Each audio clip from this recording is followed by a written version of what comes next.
Hello and welcome to It Just Works. I'm Virtual Paradise, or you can just call me VP.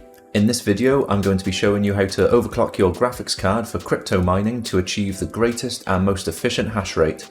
I'll also show you how to work out the correct locked core clock value in the miner to give the best power efficiency for your GPU. I don't currently have any AMD GPUs, so this is going to be mainly for NVIDIA GPUs. So to start off, I'm going to list my usual steps of overclocking a GPU for mining if you just want to follow the instructions. Then for the rest of the video, I'll show some examples of overclocking quirks you may run into on a per GPU basis. So in MSI Afterburner or whichever overclock software you're using, you can start with 100% power limit if you'd like, but I normally like to turn my power limit down to 80% to start, just to save that extra little bit of power and heat. Now run the miner of your choice. I'll be using T-Rex miner. Now when you start hashing, take note of your starting hash rate so you know your baseline. I usually start with 400 MHz on the memory clock, then wait a minute or two just to make sure the card is running stable and actually gaining hash rate. Then try upping that to 600 MHz on the memory. Save a profile each time it stays stable so you can revert to it if it crashes.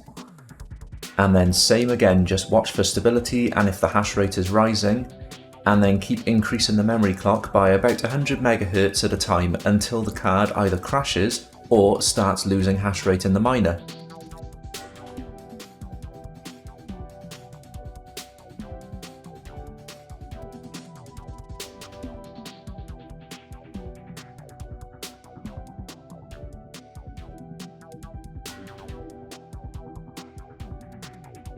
If it crashes, then lower your clock by about 100 MHz from where it crashed and see if it stays stable there.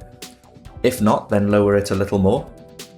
Or if your card doesn't crash but it starts losing hash rate as you up the memory clock, then just lower the clock back down to find that sweet spot for the highest hash rate, as that is what you're after. Now to the power. Move the power limit slider to the lowest setting and see if any hash rate is lost.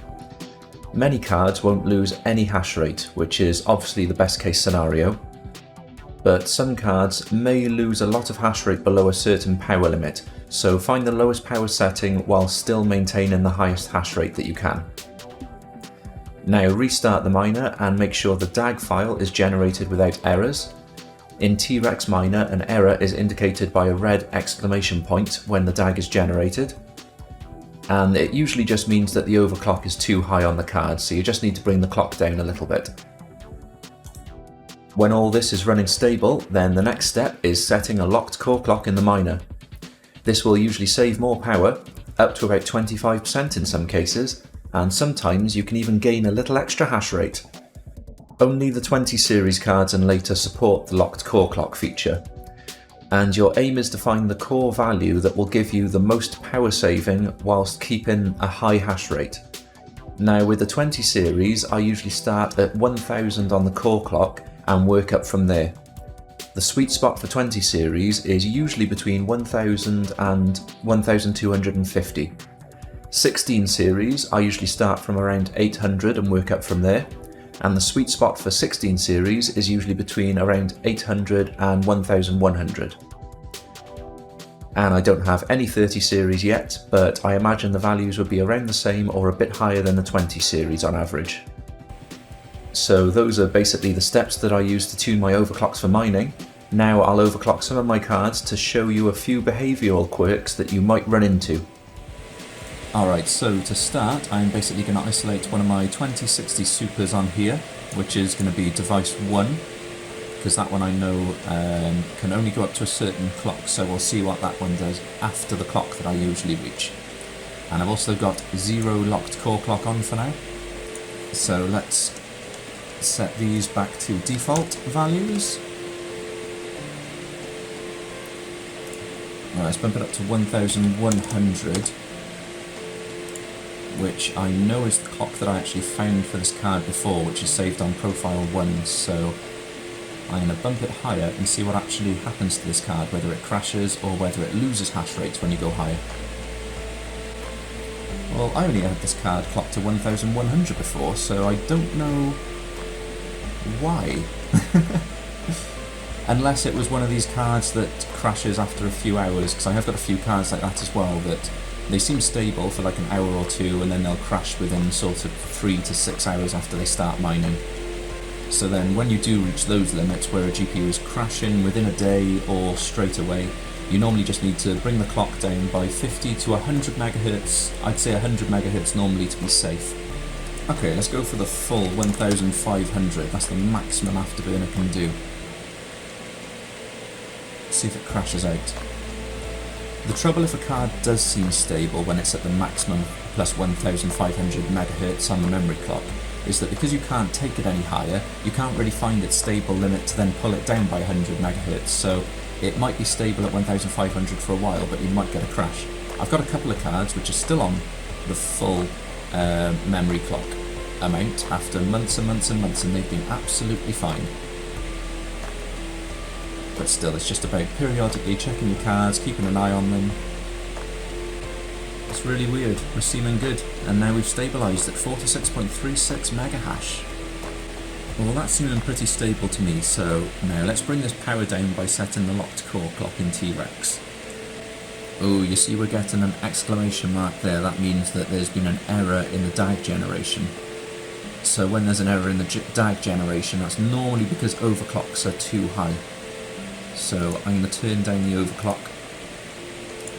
by 100 megahertz. DAG generated absolutely fine and healthily that time. There was no exclamation point or anything. Always look out for that. Right, so we're getting a much lower hash rate. It's only running at 89 watts, which is lovely, but we're only getting 43.42 mega hash, nearly 3 mega hash less. So now let's shut that down. I'm going to up the locked core clock by 100. Save that. And we've got an error on the DAG generation again. So I'm assuming that's to do with the memory clock still being a bit too high. Let's bring it down to 1350.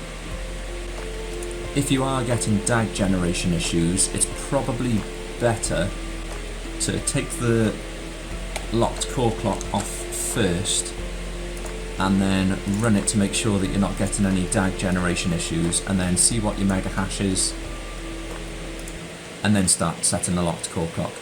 So I was wondering why I had this card set to only 1100 megahertz when it seemed to go up to 1400 or 1500, and maybe there was DAG generation issues, or maybe it is one of my cards that crashes a few hours into mining. I'm still getting DAG generation issues. Right, so let's turn this down even more.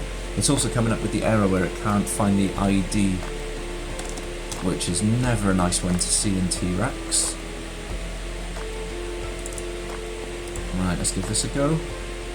So yeah, when you are setting your clocks, even though it'll seem like a GPU can go up to so much, like you're seeing with this GPU, it appeared like I could take it practically all the way to the maximum overclock on the memory clock. But then after restarting the miner, you see that I'm getting DAG generation issues. So this might be my GPU that crashes after about 3 to 6 hours or more of mining. Let's try 1200 on the memory. Well, this was quite an interesting one to show for the overclocking, because this isn't a standard GPU where you'll normally get a crash at some point, and then you just have to turn it down by about 100 megahertz or so to find that sweet spot. This is kind of a strange one where it still ups the mega hash, still seems to give good shares when you're actually overclocking it, but then when you restart the miner, it gives you DAG generation issues. Now you see the DAG generated in this one is absolutely fine by the seams of it, but it hasn't shown the error a couple of times when I was bringing it down when it was around 1300 and 1350, I think. So I might do this another 1 or 2 times, just open it, just make sure the DAG generates fine, and then we'll start setting the locked core clock. So this one the DAG is generated absolutely fine as well. Alright, so it looks like we've got 44.54 mega hash. Awesome. Right, so I'll shut that down, and then we know the locked core clock is lower at 1000, so we'll try 1100 this time. Alright, so we've got a tiny bit more hash rate, only 0.05 extra mega hash, but we have shaved so much wattage off. We are down to 89 watts now on this card, 90 watts. So I got this one quirky 2060 Super that usually hovers between 39.2 and 40.3 mega hash, something like that. So it's actually started at the higher end on this time. But with this one I could only clock it up to 600 megahertz on the memory clock, even though the temperatures are absolutely amazing. So I'm not sure why this one can't go any higher really, because if I up this one, I'll put it up to 700.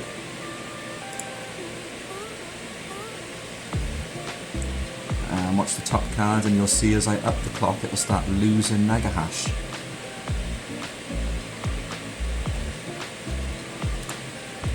And I'm pretty sure I can up the clock on this quite a bit before it actually crashes, and it'll just continuously lose mega hash the higher the clock is. So if you do have a clock like this, you just need to find the value where it achieves the highest hash rate, which for this card unfortunately is only about 40.2 mega hash.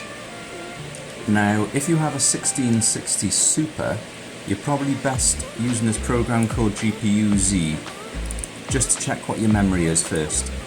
Because if your 1660 Super has specifically Hynix memory, then you'll probably want to put your memory clock all the way down as low as it can go, which is normally -502. And that's normally how you get a higher hash rate. So if you've got a 1660 Super and you seem to be up in the clocks and you can't seem to get it over 24, 25, 26 mega hash, then it's probably because you've got a Hynix memory. So you can find them by just selecting your card from the drop down menu in GPU-Z, and it'll show you the make of your memory in the memory type right there. So as you can see, this is Hynix on this one. I've got a few Hynix cards in this system, and I've got the overclocks actually done in T-Rex because I think MSI Afterburner can only support up to 8 cards or something like that. So because this is a 12 card GPU rig, I've had to put all the overclock settings in T-Rex itself. So as you can see for my Hynix cards, I've got -502 on the memory, and then just pretty much regular overclocks that I found for all the other cards then. But yeah, so that's a quirk. If you're finding it hard to get your 1660 Super up to 30 mega hash and above, it might be because you've got a Hynix memory card and you need to put that memory clock in Afterburner or in T-Rex all the way down to -502 instead of adding it. Alright, well that's about it for this video, so thanks for watching. I hope you enjoyed the content or learned something new. Please drop a like, consider subscribing to the channel, and I'll catch you in the next one. Happy mining! Peace!